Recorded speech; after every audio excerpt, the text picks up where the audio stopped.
पटना में लड़का जो स्टूडेंट रहते हैं सब, या फिर दिल्ली उल्ली में, ये लोग के पास इतना जगह नहीं रहता है कि दल घोटनी रखे, तो वो क्या करता है, ऐसे गिलास रखे रहता है, गिलास या किसी कटोरा में इस तरह हाथ डाल देगा सर, गिलास या कटोरा में हाथ डाल देगा, अंदर जाके पूरा ना उसमें मल देगा दाल को, वहाँ पे हो गया। अब वैसे तो बिहार का स्टाइल क्या है कि जब दाल बनाएगा ना तो उसमें 2 आलू डाल देगा, दाल बन गया, चावल बना दिए, एक और चावल बन रहा है, एक और दाल और आलू, आलू का बनाएगा चोखा और दाल चावल। बहुत स्ट्रगल की लाइफ होती है।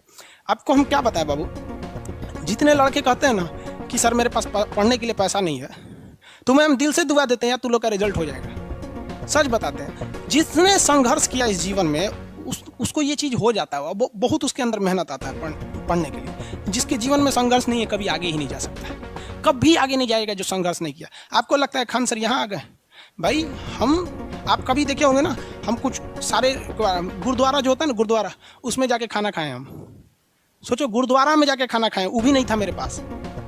गुरुद्वारा में वो लोग ना गरीब अमीर नहीं देखता है, हिंदू मुस्लिम नहीं देखता है, और वहाँ जाके वो लोग खाना खिला देते हैं। अनाथ आश्रम में जाके खाए हैं, इसलिए आज भी अपना चलाते हैं। तो ऐसा नहीं है कि किसी को कामयाबी बना के मिलती है, लेकिन जो इंसान मेहनत करेगा ना, उसे कभी कोई आगे बढ़ने से नहीं रोक सकता। पढ़ाई से मुंह मत मोड़िएगा, समस्याएं आती रहेंगी जाती रहेंगी, आप पे लोग हंसेंगे। याद रखिएगा मेरी बात, जिस पर ये जग हंसा है उसने इतिहास रचा है।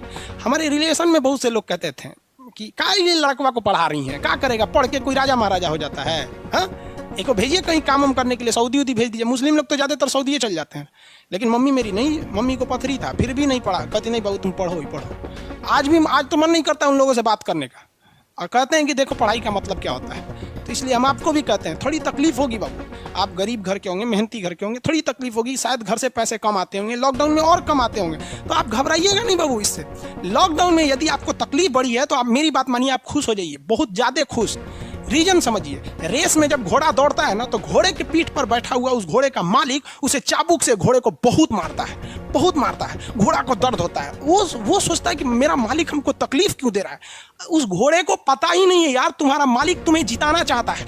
उस चाबुक के डर से वो घोड़ा दौड़ता है और लास्ट में वही घोड़ा जीत जाता है। तो याद रखिएगा, आपका मालिक ऊपर वाला है। अगर वो आपको बहुत तकलीफ दे रहा है ना, तो आप उस तकलीफ से घबराइए मत, बल्कि खुश हो जाइए कि आपका मालिक आपको जिताना चाह रहा है।